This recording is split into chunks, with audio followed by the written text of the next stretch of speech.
You are listening to Autistic Stuff for Autistic People, a podcast in which a few autistic friends talk about their lived experiences and special interests.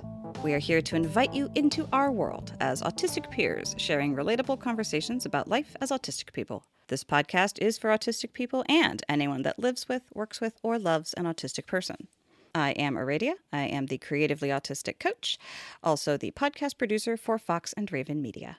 And I am Cheryl, a holistic empowerment coach who works with other late discovered autistic women and non-binary folk, as well as autistic spiritual abuse survivors. I'm Patrice. I have the handle Autistic Presence, and I'm an internal family systems informed practitioner, and I work with autistic women and members of the Irish diaspora. Welcome back to another episode of Autistic Stuff for Autistic People. Today, we are going to talk about dealing with the world of medicine and misdiagnoses as gender marginalized people. This episode's purpose falls into the rather bitter intersection of the lived experience of not having information about autism. If we had known more about our autism earlier in life, or been better able to embrace the knowledge that we did have at the time, perhaps we would have had an easier time understanding the various medical experiences and diagnoses we've gone through in life. An obvious yet very necessary disclaimer: we are not doctors. We cannot tell you about the technical medical side of this or how to navigate it in ways that insurance will recognize. What we can tell you is how it feels to be an undiagnosed autistic woman who is struggling to understand what the medical institution is saying or not saying, as the case may be. For myself, medicine and doctors have been a thing I avoid as assiduously as possible, meaning that I have few horror stories, but also a looming sense of the unknown when I do have to approach the subject for necessary meat-suit care. I hope that the conversation we have here today can lessen my, and perhaps your, sense of the unknown by a little bit, and maybe make that call I've been putting off just a little bit easier to face. I also know that my co-hosts have some stories and fiery takes, so I'm excited to get into it. Take it away. I love that. This is going to maybe start off a little disjointed, but when I was thinking about this topic, I was thinking back to, the 40 years of my life that I spent as an undiagnosed autistic woman and, my experience with the medical system. The first memory that I have is the lack of involvement with the medical system. So I experienced extraordinarily painful periods from the time I was about 11 years old. Realize today that I have PMDD, but at the time there was such a fear of the unknown when it comes to medicine and doctors and anyone in a white coat, really anyone who is more of an authority figure for me. And there was a lot of things as a woman being taught for so long that pain is normal and pain is to be expected. And pain is just something to suffer through silently, not just when we're menstruating, but just in general. So I really internalized the message early on that it's better to just kind of suck it up, buttercup. As I got a little bit older, I had my first really, really horrific, I know now that it was probably autistic burnout, but at the time, people thought it was like a major depressive episode. And I was suicidal. And, I was 18 years old. I was in my first year of university. Sorry, my second year. I had finished my first year without a problem. And my second year, I could hardly get out of bed. I would show up to class and there'd be a test, and I would forget to look that there was another side to the paper. And I started, failing assignments and failing tests, things that were totally out of the realm of normal for me. But I couldn't hold anything together. I was very, very depressed. I was feeling like there was absolutely no point to continuing. And so I was taken to the doctor. I was taken to the hospital, talked with a psychiatric, doctor or whatever, was given medication. And it's a very long story, but the short version is being labeled and being diagnosed as somebody with manic depression and anxiety and given SSRIs from every possible, family of antidepressants and it never working. It never really helping. It was only causing more side effects, more feelings of inadequacy, more feelings of what's wrong with me? I can't even, I can't function. So that misdiagnosis, instead of, oh yeah, you're autistic, you're in burnout. There's services, there's help for you, there's accommodations, with the university, there's services. None of that happened. It was just years of medication. There was weight gain. There were other side effects that were just, very hard to live with. And it really affected my self-esteem. It affected my view of the medical system. And it really just kind of reinforced the idea that one more way that as a woman, I'm just going to sit here and shut up and try to live my life the best I can. Really curious to hear your stories as well, how you've navigated this medical system that we currently have. Thank you, Cheryl, for sharing that. And I'm so sorry that happened to you. And yeah, just so much unnecessary suffering with the misdiagnosis and not getting the services that you really could have used and the care that you really could have used. And I think that's true for so many of us who are late discovered or late diagnosed. So what I would like to share, a lot of the issues I've gone to the medical community for are more on the emotional versus the physical. And so it's been more with therapists. And, since I was 18, seeking out therapeutic help, I legitimately had PTSD from childhood experiences, not related to autism, but related to, alcoholism and intergenerational trauma there, which really complicated the picture, first of all, because I legitimately needed to heal from those things. And at the same time, I didn't have an explanation for why, kind of similar to what you said, Cheryl, why in my second, third, fourth year of college, I just couldn't function. I couldn't manage. It was beyond just dealing with the trauma processing, Anyway, I would like to share, I had a therapist I worked with for about 10 years, stopped about 8 years ago. I recently saw her. We had a coffee together. I'm no longer her client. I said, I'm autistic. Did you ever think I was autistic? Just like curiously. And she said, no. She said, I always thought there was something off about you, but I wasn't trained to be able to spot autism. And that ignited so much rage in me. That you weren't trained to see what was going on for me. So then I spoke to my current therapist about it. I said, if I were ever wanting to go to school to be a therapist, I'm not sure I can even find a program that really addresses the needs of autistic women. And she affirmed my reality. She said, yeah, no one is teaching this. No one is serving this community. So I have a lot of fiery anger about that. And also around the fact that being in therapy since I was 18, having some diagnosis, whether it's depression, anxiety, PTSD, no one's saying in the therapeutic community, these are disabilities. There are services that can help you. You can embody a reality as a disabled person and ask for workplace accommodations. You could ask for discounts at certain places. There are ways you can get help to lessen the load. No one said that to me. It was kind of just, here's your diagnosis, and now I'll listen kindly to your problems, or I'll use this modality I've been trained in. But it seems there's a real missing piece here, especially if you've got a client like I was, who grew up with a lot of emotional neglect. On my own, I was not going to identify that maybe there's help out there, because I was in therapy for the very reason that no one had helped me my whole life in many meaningful ways. So my gripe is really that, first of all, why aren't therapists being trained to spot and help autistic women? And also, why aren't therapists being trained to connect the dots beyond just diagnosing? But what happens after that? What kind of help can you offer your client tangibly in their day-to-day reality? Got myself all fired up about that. It's one of these things, every time I talk about it, I'm still getting to this fired up place. So I'll stop there for now. We appreciate that fire. No.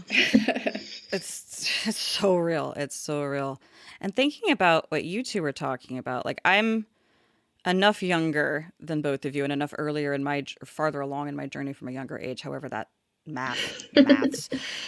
I went through a lot of these same thoughts when I was still in middle school and high school, and I was watching my mom deal with her progression towards finally getting an autism diagnosis after being, oh, you're definitely manic depressive and all of this, I was watching her go through that. And the physician I was in was like, well, she's having a terrible time with medication. Her diagnosis journey is leading away from medication.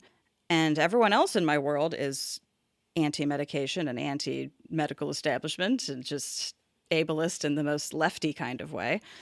And so I was always like, well, yeah, clearly I'm anxious and depressed, but if I were to go get medicated by the establishment, that would be like a betrayal of my cultural values and it would clearly be bad for me. And there's just all this like, well, you can't go to medicine for help. The medical establishment's not there for you. It's empirically been proven by XYZ. So like, I don't know. Just again, I have stayed so far away. I'm like 10-foot pole attached to another 10-foot pole. I just don't. But then, it comes up that you actually need medicine and then you go there and then they're like, have you tried losing weight? And it's like, I I didn't come to you people for so long because I was afraid I'd be told you should just lose weight. And that is the first thing you do to me. So like, why am I here? I know I need to lose weight and I know that I need to exercise and I know that sunshine is better than all the pharmaceuticals that you're somehow making a fuck ton of money on. I know all of those bullshit little things. Why am I here? And that's just really been the tension for me is like, why? If I know that as a non-man who doesn't exercise enough, I'm simply going to be binned into the fuck you do better category. Why bother? And then how am I even gonna get to the point of knowing that there was a service to help me with like my mental stuff? Because like I'm not engaging. I'm not engaging. I'm assuming that if you do engage with me, it's going to be in bad faith and the solutions are going to be misapplied, misappropriated, right? Like, why would I trust anything that comes out of the system? Even if I knew, there's so much trust in it. And the more I've learned about the history of medicine, the history of autism, history of ableism, history of racism, the more I'm just like, why would I engage? This just sounds like a pit of vipers. I know that's not 100% true, but like that has very much been my impression is like, it's just biases on biases. Like, but you need medicine. I'm just confused. I'm not even fiery. I'm just like lost, I guess. And it's scary because you're an adult and it's like you're supposed to know how to do medicine. You're supposed to have a litany of doctor's appointments and horror stories and experience. And I've just managed to skip all that. It's very frightening. But it's in the skipping, I think, too, that there's some stuff hidden there as well. Like, yes, I think a lot of us do have horror stories about either being misdiagnosed or ignored, something that's right in front of, the medical practitioner's face and like, oh, well, I wasn't trained in that, so sorry.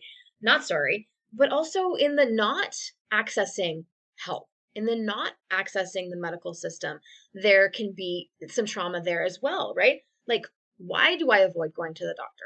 Well, internalized misogyny, internalized fat phobia, and internalized ableism. But those didn't show up out of nowhere. I didn't just conjure them out of the ether. Like, those are coming from generations of women and autistic people's experiences, people in fatter bodies, that we are like, you know what? We know what's going to happen. We know what we're going to be told. We know what messages we're going to get. I mean, Aradia, you mentioned like the history, with medicine, right? Not just women being treated horribly, especially Black women, not just the like absolute horrific experimentation and stereotypes around pain, but also women being excluded from medical system and studies, right? Why did it take till what was it 2 years ago, maybe just 2 years ago, that menstrual blood was actually used to test feminine hygiene products? What are we so scared of? It's blood, right? Like, why are we still, oh, I need a pad, I need a tampon, I better hide it in my pocket so like, nobody sees it. I mean, I don't, because I don't really care anymore, but like that was a thing for most of my growing up years, right? Like, don't put it in anybody's face. Like that's something to be hidden. That's like there's shame around periods, right? Testing medications on men and not women, and not realizing, wow, when we give this to a woman, her hormones might have a different effect on this medication, right? I mean, you said the word non-men. That's the craziest thing. It's like we hold up men as this standard, and then it's like we are just whatever's different about that. Just men with extra hormones. What? Exactly. Yeah. Different and a few different appendages. It's like, it's all of that we take in as we read and as we grow and as we learn, and it all gets internalized, right? And then for me, I mean, what gets me really fired up too is like the added little element of, like my religious programming, where it was like, my body is sinful and can't be trusted. And really, it was something to overcome, right? And so for a long time, that combination, religion and medicine, basically anything that is seen as like an authority, it really made me feel like I could never acknowledge that I was having trouble, that I was really struggling. It was like, well, I just need to mind over matter this. I just need to try harder. I just need to put my shoulder down and like dig in. And I can't really talk about it because then I'm, complaining or I'm creating a negative reality. So it took me until this year at age 43, 2.5 years post diagnosis, to admit that I have a disability, that I am a disabled person. And I still, even being able to admit that like out loud, I still have these moments of, well, maybe I'm not that disabled. Maybe it's not that bad. Maybe if I just tried, XYZ, right? So there's just so many gaps in terms of accessing care that's appropriate for us as women, as autistic women, and any other ways that you might be marginalized. There's so many gaps in the medical system and how, doctors and nurses are trained, right? Like if Patrice, when you said that you had a therapist who literally didn't know how to help you because I wasn't trained in that, like that's awful. I'm really sorry that happened to you, because how do we trust when we know that we're probably not going to get the help that we need, right? And the one more thing I'll add on, because we were talking about therapy, is the challenges of talk therapy as autistic people, right? Talk therapy gets touted as the be all end all in a lot of circles, right? You're having mental health struggles, go get talk therapy. But there seems to be some evidence out there at this point that for a lot of autistic people, talk therapy can, when it's like in and of itself, can backfire, right? It's almost like it's reinforcing something instead of like finding the solution. So again, not all of the conventional wisdom, even within the medical community, is going to apply to autistic people, specifically autistic women. Yeah. Something both of you had said that was just really making me think like, how do you even know when something's wrong when all of this is the context? How do you have a metric by which you can judge, oh, I need help or I don't need help? Because you're being told, like, you are inherently wrong. You need to inherently fix it. The system will inherently not accept you. Like, yeah, we end up carrying around a lot of suffering without even knowing that it's suffering. We're not even consciously choosing not to get help because we're just like, well, I mean, that's standard. Yeah. Yeah. Yeah, Yeah. right?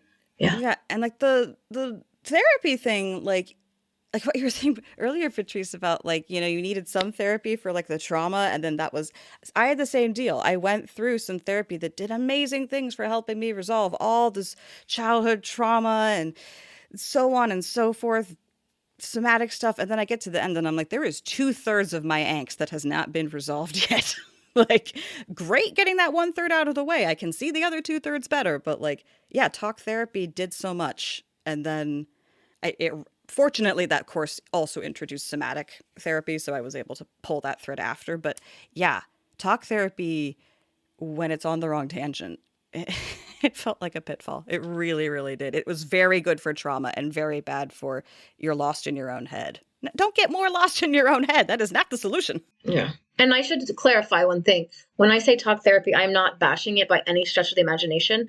I just strongly feel that if you're autistic, it is going to be much more beneficial to have an autistic or neurodivergent practitioner who is really cognizant and aware of maybe some of the pitfalls common to an autistic brain, and the autistic lived experience.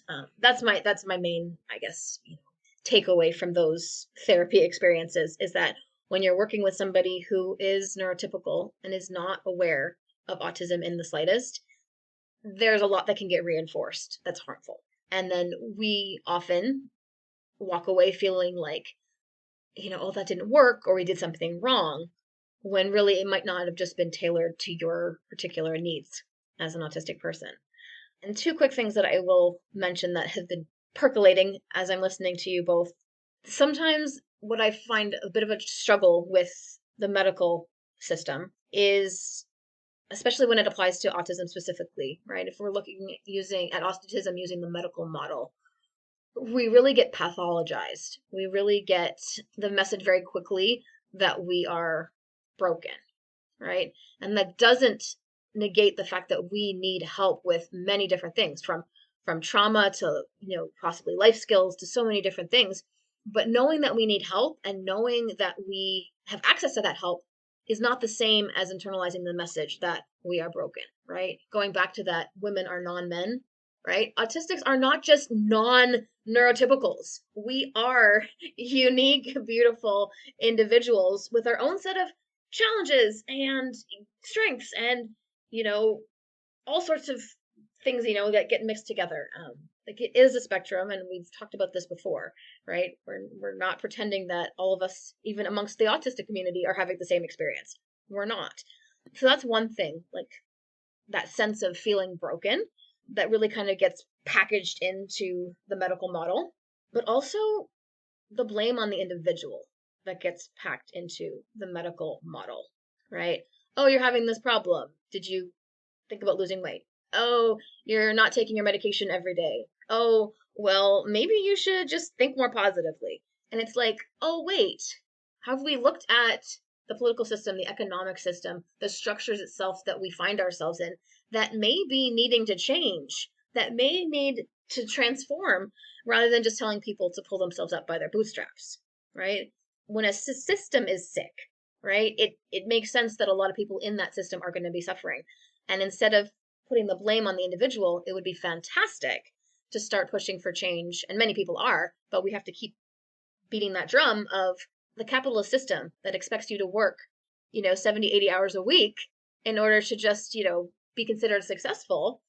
Or even when you work 2 or 3 jobs, not being able to make enough to pay your bills. Those are systemic issues. They're not an individual failure that you could not hack, quote unquote, the workplace. That's not an individual failure. We feel like it is, but it's not. It's a ridiculous failure on the part of communities and systems and, structures that do not provide, basic care for their people. That could get me on another tangent, so please, somebody else take it away. Yeah, thanks, Cheryl. I think that's a really important point about putting the blame back where it belongs, which is on the systems and not on the individual for not being able to keep up in these systems that are so demanding and so hostile and judgmental.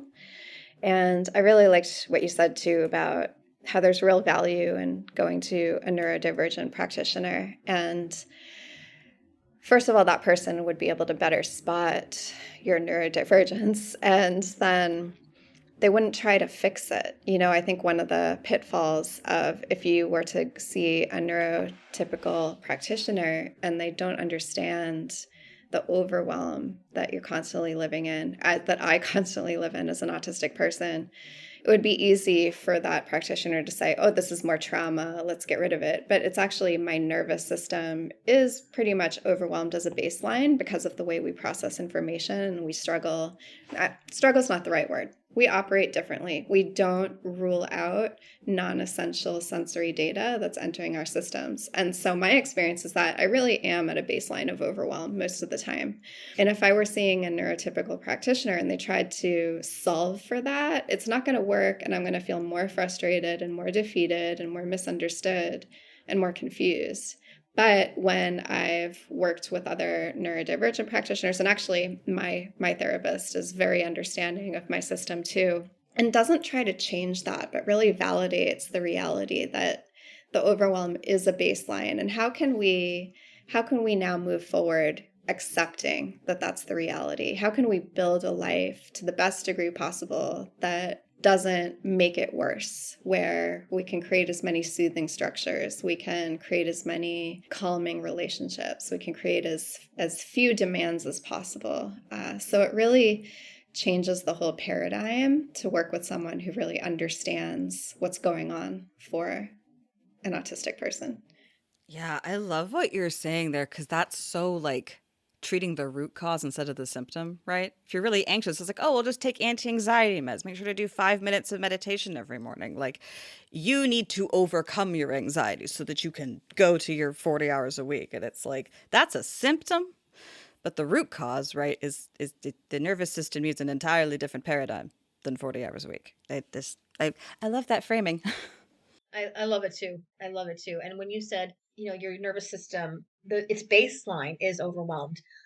I actually I took a little bit of a breath on that one because I was like, oh my God, you're right. And that explains so much. And it explains so many of the almost obstacles we face sometimes in explaining ourselves to the medical community. It's like in what you said, Yes, Aradia, oh, just take some deep breaths and, do some meditation or try some yoga. And those can be very helpful. absolutely. But just as part of, overall, wellness and just, feeling good about yourself, if you enjoy that kind of movement, go for it. But not as well, this is a 5-step process to fix your, fill in the blank, right? Accepting the fact that we do take in more stimuli. Our brains do process more information every minute of every day, right? I read yesterday that many autistic people, their eyes, the people construct differently, letting in more light, which makes being in the sun actually painful, and we require to wear glasses. And it's not just, oh, this is a little uncomfortable for me, right? So I see some of the solutions to all of this as, one, autistic people having access to more knowledge and research for ourselves so that we can enter the medical community with more, I don't like to use the word ammunition, but more knowledge that we can be, advocating for ourselves, or our caregiver can be advocating alongside of us or for us. But the medical system itself needs some retraining, right?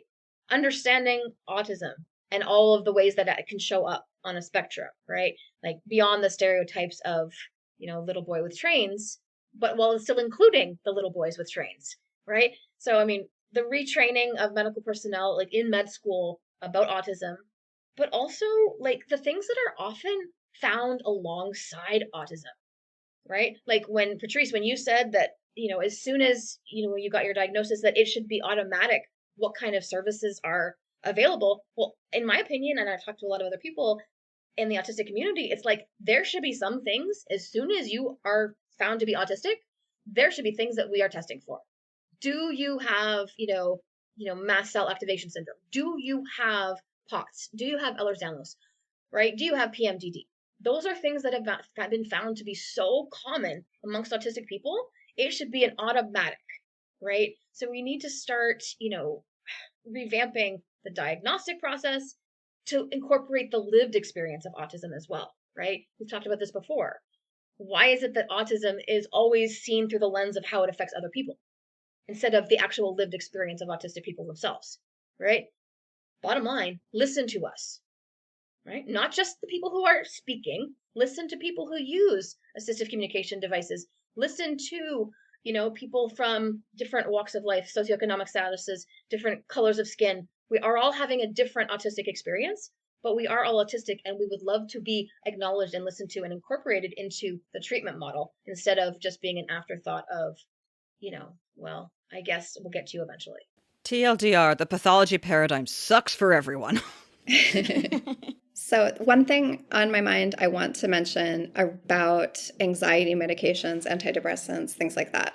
So I just want to make clear, my point of view is that sometimes those can be really helpful. If you're going through a stretch and you need immediate help, I about 8 or 9 years ago had such a stretch where I was in an incredibly difficult job, and going on Zoloft for about a year really made the difference in me being able to get through some really difficult life circumstances before I could then address, deeper things going on with me.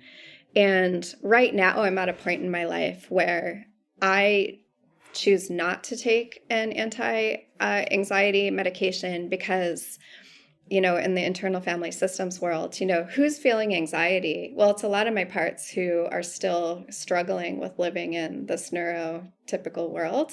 And I don't want to shut them down with an anti-anxiety pill at this point for me. I want to hear what's making them anxious because it's really good information for me about what do I potentially still need to make changes in. And this is not everyone's experience. And it also hasn't been my experience at every point in my life. But I just wanted to share that as a perspective of, as someone who's both taken pharmaceuticals and not, it's really depended on what other demands I've had going on and what my own capacity is to really learn from what the anxiety is trying to share with me. So the point here being, whatever needs you're having are legitimate. And if it is right now pharmaceuticals, go for it. And if not, there's ways to work with the anxiety as well. Yeah. Yeah, for sure. It's the pathology either way, right? I can't take meds. I have to take meds. Like, no, it is a dynamic, changeable, choose your own adventure kind of thing. And I was thinking too, when you were talking about that, sometimes you have conditions that do need medication that are alongside the autism, right? You can have like actual major depressive or anxiety disorders that are not autism and co-occur, right? I think, at least for myself, some people I've talked to, it can be easy to bundle everything under autism and just say, well, it's all autism. It's like, there could be other things that maybe other tools are going to be appropriate for it. It's really listen to yourself and find out what you actually need. Like, do not listen to us or doctors exclusively. Listen to yourself and navigate this infinity of options. Because there's an infinity of correct ways to do this, as long as you're listening to yourself. Mm-hmm. That's really important. I'm really glad you both mentioned this because, all three of us have had different experiences with, antidepressants and different medications, right? And there is no one size fits all. And just because I had some negative experiences with antidepressants, because in my particular experience, it wasn't what I needed to be treated for, right? Is part of the misdiagnosis, certainly does not mean that it cannot be extraordinarily helpful for people who are dealing with anxiety and depression, right? Like, there has been many, many people whose lives have been saved through medication. So we are certainly not advocating for anyone to stop taking medication or not take medication, right? It is very unique personal experience. And ideally, you have people who are listening, are either have found or are looking for neurodivergent affirming medical practitioners who can help you through this. And listening to your own body is very important as well. And, doing your own research and bringing that into your doctor so that you can have that conversation, right? WebMD, not trying to diagnose ourselves, but being able to have that conversation. The other thing, the things that co-occur with autism. So my last period, I started taking antihistamines for a skin rash. And it just happened to coincide with when I was on my period. And my physical pain was less on that period than it's ever been, right? So there are things that co-occur with autism and that medication can be very, very helpful for. Sometimes we find them by accident and sometimes we find them through doctors. But again, really, really stressing to be open to, our bodies and the messages that we're getting. But there's one other thing that I really want to mention because I feel like we've all expressed some anger this podcast episode, and I want to really honor the fact that it's okay to be angry at the way you might have been treated in the medical system, whether it be physical or mental health care. I heard the most amazingly powerful story today. I've heard it before, but it bears repeating. It was a little speech given by Tracy Ellis Ross. She's an actress, Black woman, and tells a very powerful story. She tells the story of her friend who was about 60 years old and had gone to the post office before Christmas one year, and she was looking at something, and out of the blue, a man came up behind her and picked her up and moved her. And as, Tracy Ellis Ross is telling this story, she talks about her friend, like, at first I was confused and I didn't know what was happening. And then I was furious. And it's like, and at first she kind of I didn't know why, because he didn't hurt me. He didn't, violate me. He didn't do anything horrible. But the point of this story that she was really stressing was we carry a lineage. We carry a history right? As women, our mothers, our grandmothers, all the way back, right? So when we experience that, whether that be fear or anger, it's a connection of stories and experiences that go back for forever. And I think we just need to honor the fact that when we're feeling this anger, there's a reason for it. And it's a beautiful protective piece that's showing up to really help us navigate our lives as autistic people. We're not exaggerating. We're not being too sensitive. We're not making it up, right? That woman in the story, had every right to feel angry that this man would have the entitlement, right, to just pick her up and move her rather than talking to her like a human being, right? And Ross says a line, she says, the innocuous makes way for the horrific. And that was such a powerful line, and all credit goes to her. But it's like, these little, we call them little things, right? Well, I'm having a little bit of trouble, and, my doctor said this, and, didn't really listen to me, didn't really respect me. It's not that big of a deal, I guess. No, the innocuous makes way for the horrific, and we are allowed to feel what we feel, and we are allowed to be angry when it comes to the invalidation of our lived experience. It makes a lot of sense to be angry that our needs haven't been met, and the needs in our lineage, our mothers, our grandmothers, far back for thousands of years, have not been respected or met. The anger is valid, and it's also a signal, and it's good information. And when felt, it can provide clarity about what the next step ought to be. Yeah, it's not a bad thing to feel anger. It's a signpost. It's a signpost. Or Yeah. can be. Mm-hmm. Can be. In this context. And it can be a spark. It can be a catalyst for movement, right? Because sometimes when we're feeling like stuck and we just are confused or lost and we don't know what to do, right? That anger can be there as a little kick in the butt, right? We love you so much. We need you to get out of the situation. We love you so much. We need you to, find a different doctor. We love you so much. We need you to get safe and start meeting your own needs, right? And so I can kind of almost like see that anger as a little bit of not just a friend, but just that, that protector. I think we can have a really different relationship to that anger. And I think that the establishment, the powers that be, are really afraid of women's anger. They're really afraid of the anger of any marginalized people, quite frankly, whether you be First Nations or Black or, visibly disabled or women. This idea of getting in touch with our anger, honoring it, knowing it's valid, and channeling it in a really healthy, change the system way. I mean, that's transformative, right? Which is, now that I'm saying this out loud, it's like, oh, I guess that's why I was told my whole childhood by the church that, girls don't get angry and anger is a sin, right? It's a great way to keep people, especially women, small. And I think this conversation is a really powerful portal into, maybe feeling some of that anger. And if it feels too overwhelming, right? I hear that too. But maybe just tap into a little bit and see what happens with the proper support. Yeah, and I think also, the three of us have many offerings, and obviously you're here listening to this podcast, but there's other really great podcasts by autistic women. There's the Neurodivergent Woman, there's the Late Discovered Club. I've found it's incredibly helpful to immerse myself in communities where there are women like me, because it feels less scary to feel anger when I know there's other women like me out there. And yeah, you're not alone. And yeah, we really invite you to join our offerings or find those that do work for you. But the community is out there, and there are offerings, places you can come to talk about these experiences, especially if you're going into the medical world and having invalidating experiences. You can come to one of our groups. You can listen to podcasts by autistic women, and you're not alone in this. Yeah. Yeah, I hadn't even really thought much about my own relationship with anger in medicine because I just have so much dread and fear. And I'm like, oh, maybe there's anger under there.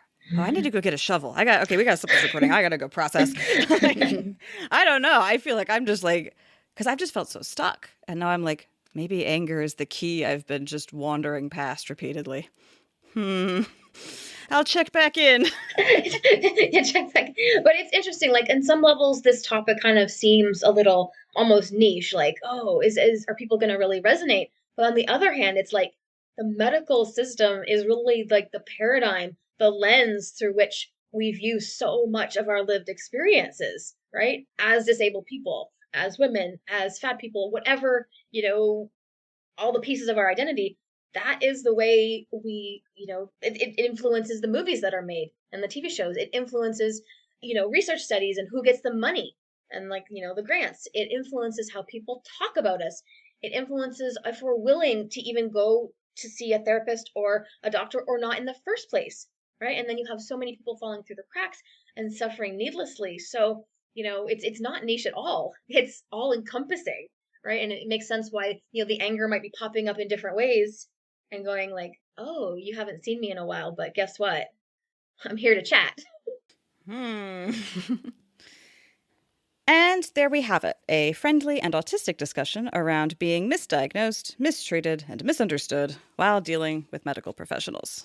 We talked about therapy, accommodations, and all the isms that we take on. We are not doctors, but we do have personal and fiery takes on the experience of dealing with doctors.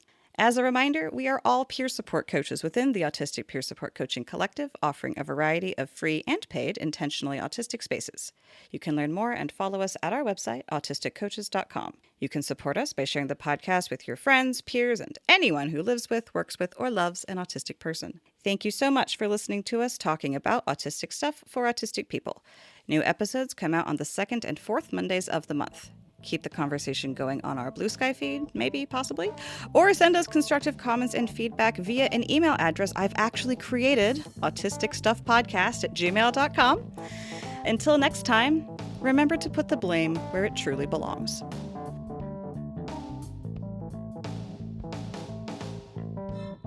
Autistic Stuff for Autistic People is a production of Fox and Draven Media. For more podcasts from Fox and Draven Media, visit our website, foxanddravenmedia.com.